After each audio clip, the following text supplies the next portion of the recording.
ये जो मैंने सोशल मीडिया पे लिखा, तो इसके बाद कल सुबह सहरी खाने के बाद मुझे एक रिटायर्ड स्कूल टीचर थे, उनकी कॉल आ गई। तो उन्होंने कहा कि रहीम भाई, मैं हर रोज़ 100 बार जीता हूँ और 100 बार मरता हूँ। मेरे 5 बेटियाँ बेटे हैं और वो सब एक ही दिन शादी के लिए काबिल है, लेकिन मुझे जो 25 और 30 लाख रुपए मिले थे उनका तो मैंने मकान वगैरह बना लिया।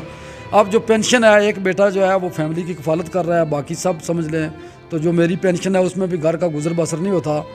तो मैं इस वजह से परेशान हूँ कि मैं ये जो अपने बेटियों और बेटे हैं इनको मैं किस तरीके से जो है वो शादी जो है वो ये एहतमाम कर सकता हूँ। तो ये आप जल्द अज जल्द कर। अस्सलाम वालेकुम नाज़रीन, आप देख रहे हैं ओप न्यूज़। मैं हूं आपका मेज़बान इमनाज़ खान। एक नई और इंटरेस्टिंग स्टोरी और एक नए मेहमान के साथ आपकी खिदमत में हाज़िर हुए हैं।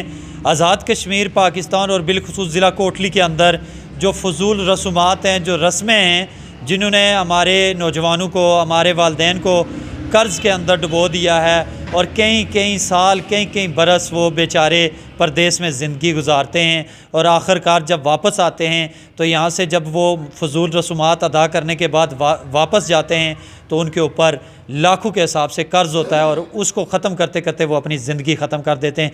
इसकी कई एग्जाम्पलें हमारे साथ मौजूद हैं। कई ऐसी जो डेड बॉडी हैं वहाँ से आई हैं, माँ के लखते जिगर यहाँ से गए और वो वापस नहीं आ सके और उनके कर्ज़ वहीं पे रहे। इसकी वजह क्या है? इसका इनिशिएटिव डिस्ट्रिक्ट काउंसलर हैं सरदार रहीम अब्दुल्ला और पाकिस्तान तहरीक इंसाफ के मरकज़ी रहनुमा हैं। कुछ दिन पहले इन्होंने मीटिंग भी बुलाई है अपने एरिया की कि हम इन चीज़ों का ख़ात्मा करेंगे और जब फजूल रसूमात ख़त्म होंगी तो अखराजात में कमी आएगी, लोग खुशहाल होंगे, कर्ज़े नहीं होंगे, तो नौजवान शादी करके अपने बिज़नेस की तरफ जाएंगे तो वो खुशहाली लाएंगे, अपने बच्चों के लिए अच्छा सोचेंगे और तालीम की तरफ तवज्जो देंगे और उनके फ्यूचर की तरफ तवज्जो देंगे। इनसे जानेंगे इनका आइडिया ये कैसा था। रहीम साहब, सबसे पहले होप न्यूज़ पर आपको खुशामदीद कहते हैं। बहुत शुक्रिया जी, बहुत मेहरबानी अमनाज़ भाई। अच्छा, ये बताएं कि ये अचानक आइडिया आपके दिल में कैसे आया? सियासत तो आप करते रहते हैं, लेकिन ये आइडिया कैसे आया कि हमने इन चीज़ों को ख़त्म करना है? और भी बेशुमार चीज़ें थी, इसकी तरफ आपने क्यों भी फोकस किया है? अमनाज़ भाई, ये कोई अचानक नहीं किया, इसके ऊपर हम 3-4 साल से दोस्त अहबाब के साथ मशावरत भी करते रहे। जहाँ पे भी मौका मिला हमने इस ज़रूरत जो समाज सोसाइटी की है और इसके ऊपर हमने बात की, नौजवानों से, बुज़ुर्गों से बातें की, उलमाए कराम से बातें की और फिर हमारे जो रिटायर्ड व हाज़िर सर्विस मुलाजमीन हैं उनके साथ हमारी इसके ऊपर बड़ी तवील गुफ्तगू शनीद हुई। तो मैं महसूस करता हूँ कि ये जो पिछले दिनों मैंने तहरीर लिखी है, हमने वो हल्का जो हमारा है इसके अंदर और बिलखुसूस यूनियन काउंसिल के अंदर हमने इतने लोग पैदा कर लिए हैं कि जो लोग रज़ाकाराना तौर पे इन रसूमात के ख़ात्मा के लिए वॉलंटियर्स के तौर पे सामने आ रहे हैं। अच्छा, ये भी लोग सवाल करते हैं कि जो बंदा इनिशिएटिव लेता है क्या वो अपने घर से स्टार्ट करेगा? इसकी एग्जांपल क्या आप अपनी फैमिली से स्टार्ट करेंगे इन रसूमात के ख़ात्मे के लिए? हाँ, बहुत ज़बरदस्त बात आपने की है। मैं आपको ये बताता हूँ कि ये सबसे बड़ा मुश्किल काम है। ये फजूल किस्म की रसूमात हैं, लेकिन काम ये मुश्किल है। इसके ऊपर ये हुआ कि मेरे जो बरदर अकबर हैं नईम अर्जू साहब, हमने 4-5 साल पहले इसके ऊपर वर्किंग की और फैमिली में शादी आ गई मेरी भांजी की, और एक अकलौती भांजी थी मेरी, और मेरी एक ही बहन है हम भाइयों की।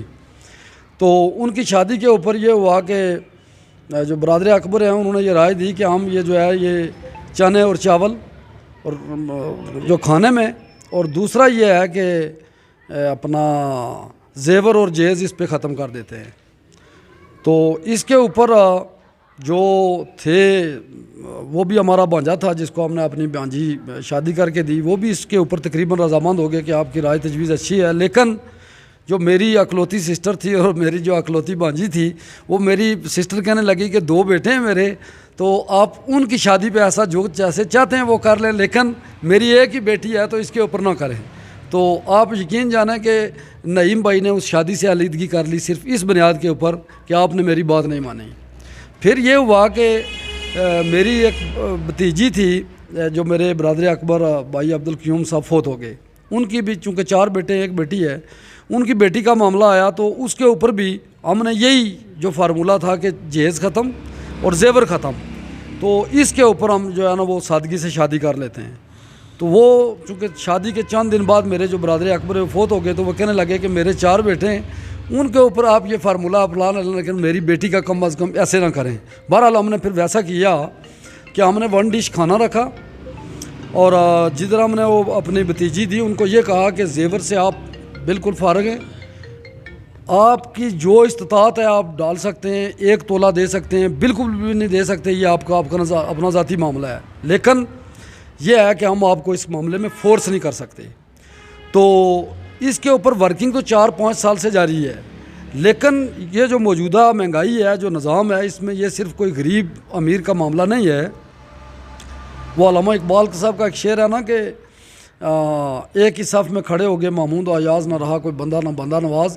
इस महंगाई ने तमाम, क्या कोई अमीर है, कोई गरीब है, कोई मुलाजम है, कोई ताजर है, सब लोगों को जो है वो बराबर करके रख दिया है, क्योंकि किसी की कैपेसिटी नहीं है कि इस महंगाई के ज़माने में वो शादी कर सके। अच्छा, क्या मीटिंग या कोई जिरगा आपने बुलाया अपनी यूनियन काउंसिल, वहाँ से आप आगाज़ करने जा रहे हैं? और मैंने देखा है कि दीगर अज़ला के लोगों ने भी आपकी पोस्ट और आपकी तहरीर को कापी किया है और अप्रीशिएट किया है। मैंने जो काम किया है वो एक तो मुख्तलिफ व्हाट्सअप ग्रुप हमने बनाए, जिसमें हमने ताजरों को, तुलबा को, वकला को, उलमाए कराम को और आज़र सर्विस और रिटायर्ड जो मुलाजमीन हैं, हमने उनके साथ मशावरत की है और उनको कहा है कि ये वक्त और हालात की बहुत ज़रूरत है और इस सदी का ये सबसे बड़ा मुश्किल तरीन मरहला जो है वो लोगों के लिए, जो कि निकाह सुन्नत भी है, तो ये पूरा करना मुश्किल है। तो इस हवाले से अगर हम सब लोग मिलें और समाज सोसाइटी के साथ, तो मेरे ख्याल में हम लोगों के लिए आसानियाँ पैदा कर सकते हैं। तो उन तमाम लोगों ने इस बात के ऊपर हमें मुकम्मल तौर पे जो है वो यकीन दहानी भी करवाई है और बड़ा वॉलंटियरली वो समाज सोसाइटी के अंदर काम भी इसके ऊपर कर रहे हैं। जो बाकी इलाकों के लोग हैं या आपको देखेंगे, उनके लिए आप क्या पैगाम देना चाहते हैं, जो अरबों लाखों रुपए, जो बड़े अरबपति हैं, वो अपनी शादियों के ऊपर फजूल खर्चते हैं, कहीं पे हमने देखा है फ़ोन निछावर किए जाते हैं, कहीं डॉलर किए जाते हैं, उनके लिए क्या पैगाम देते हैं? देखें अमनाज भाई, ये जिस आप हल्का में रहते हैं, हमने भी शादियाँ की हैं। मेरे बरादर अकबर की 2006 में शादी हुई, साथ में नईम आरजू साहब की। तो उस वक़्त ये है कि थोड़ा सा अशिया खुर्दोनोश थोड़ी सी सस्ती थी, दीगर मामलात भी थे। तो उस वक़्त भी जो उनकी शादी हुई, मैं ये महसूस करता हूँ कि रियासत भर की जो क्रीम थी, आज़ाद कश्मीर के वज़ीर आज़म, आज़ाद कश्मीर के सदर, अपोजिशन लीडर, जुडिशरी के लोग, इंतज़ामिया के लोग, और या आप ये कह सकते हैं कि वो कुल जमाती हुर्रियत कॉन्फ्रेंस जो है ना, उसकी शक्ल इख्तियार कर ली उस शादी ने। तो उसमें अल्लाह जन्नत नसीब करे अमानुल्लाह खान साहब, जम्मू कश्मीर लिबरेशन फ्रंट के चेयरमैन, सरदार खालिद इब्राहिम साहब जैसे लोग और पूरी रियासत के लोग आए। इसके अलावा भी हल्का इंतखाब के अंदर आप देखें कि बड़ी बड़ी शादियां यहाँ पे होती हैं, और ये मैं जो महसूस कर रहा हूँ, ठीक है हमसे भी गलतियाँ हुई हैं, लेकिन वक्त गुजरने के साथ साथ इंसान जो है वो बहुत कुछ सीखता है। बड़ी शादियों का जो ट्रेंड है वो आज भी मेरे पास, मैं आपको बताता हूँ कि मेरे नाम नहीं मिले था, 3 से 4 मेरे दोस्त अहबाब हैं जो इस वक्त सऊदी अरब और दुबई के अंदर हैं, और इस छोटी ईद के बाद उनकी शादियाँ मुतवक्को हैं। तो वो मेरे साथ राब्ते में हैं कि आप ऐसा करें कि अब चूँकि मेरा तल्लक तहरीक इंसाफ से है, तो आप तहरीक इंसाफ की जो मेन स्ट्रीम लीडरशिप है, आप उनको हमारी शादी में मदऊ करें। तो कुछ थे वो कहने लगे कि आप राजा फ़ारूक हैदर साहब को, सरदार अतीक साहब को कहें कि वो आप हमारी शादी में आएँ।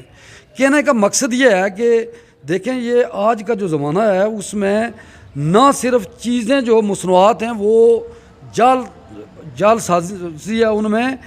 मैं तो ये कहता हूँ कि सिर्फ इंसान का ये जो गोश्त पोस्ट का टुकड़ा है ये ओरिजिनल है।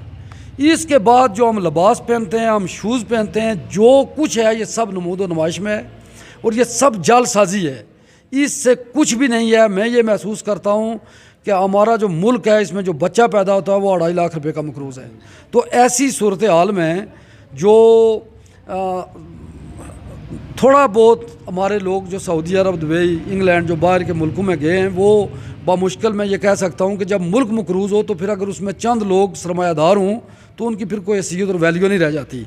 लेकिन जो बाहर गए हैं बेचारे, उन्होंने अगर थोड़े बहुत पैसे कमाए हैं तो फिर वो जब आते हैं घर में तो इस वक्त मैं ये महसूस करता हूँ कि सिर्फ आप अगर 2-3 कमरे, किचन, वाशरूम अगर ये आप बनाएं तो 50 लाख रुपए इसके ऊपर लागत आ जाती है। तो फिर जो शादी है इस वक्त 2.5 लाख रुपए का 1 तोला जेवर है, तो अगर 2 तोले भी सिर्फ आप जेवर डालते हैं तो 5 लाख रुपए उसकी कीमत बनती है। बाकी दीगर मामलात करें, चूँकि वो मैंने सब कुछ सोशल मीडिया के ऊपर लिखा है कि 10 लाख रुपये में आपको एक शादी पड़ती है।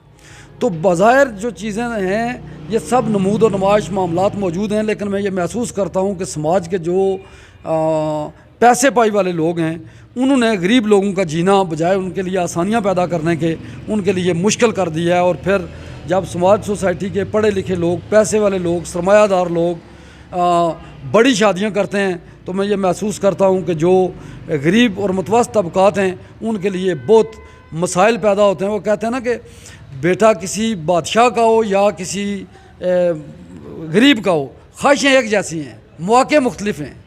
तो ऐसी सूरत हाल में मैं ये महसूस करता हूँ कि हमें सादगी अपनानी चाहिए और ये वक्त और हालात की ज़रूरत है। और फिर एक और बात मैं आपको बताता चलूँ कि मैं 5-6 साल पुरानी बात है, मैं रावलपिंडी के गंज मंडी में गया। वहाँ पे चूँकि मैंने ऑटो पार्ट्स की दुकान रखी हुई है, तो वहाँ से मैं सामान ख़रीद रहा था। तो मेरे इस नक्याल के एक स्कूल टीचर थे, मई जून का महीना था और वो रेड़े पे सामान लेके आ रहे थे। तो मैंने उनको पूछा कि देखा मैंने कि ये तो वही हैं। फिर मैंने सोचा कि इंसानों जैसे इंसान होते हैं। जब उनके मैं पास से गुज़रा, बड़ा तवज्जो से देखता तो उन्होंने मुझे कहा कि रहीम भाई मैं तो रेड़ा खड़ा करता हूँ, 1 मिनट आप ठहरो। वो आ गए तो मैंने उनको पूछा कि ये बताएं कि आप इधर कहाँ और क्या आपने नौकरी छोड़ दी है? तो उन्होंने मुझे कहा कि नहीं, मैंने नौकरी नहीं छोड़ी, बैठे मैं आपको यहाँ पे शिकंजी पिलाता हूँ। तो मैंने कहा ठीक है, आप शिकंजी मंगवाएं। बातों में वो मुझे कहने लगे कि रहीम भाई मैं 5-7 साल से यहाँ पे गर्मियों की जब छुट्टियाँ होती हैं तो यहाँ पे आ जाता हूँ और वो 2 माह में यहाँ पे मजदूरी करता हूँ। तो वो कहने लगे कि चूँकि मेरी तनख्वाह इतनी महदूद है कि मेरे बेटे और बेटियाँ पढ़ते हैं तो मेरा गुज़र बसर नहीं होता, तो मैं यहाँ पे आके मजदूरी करता हूँ।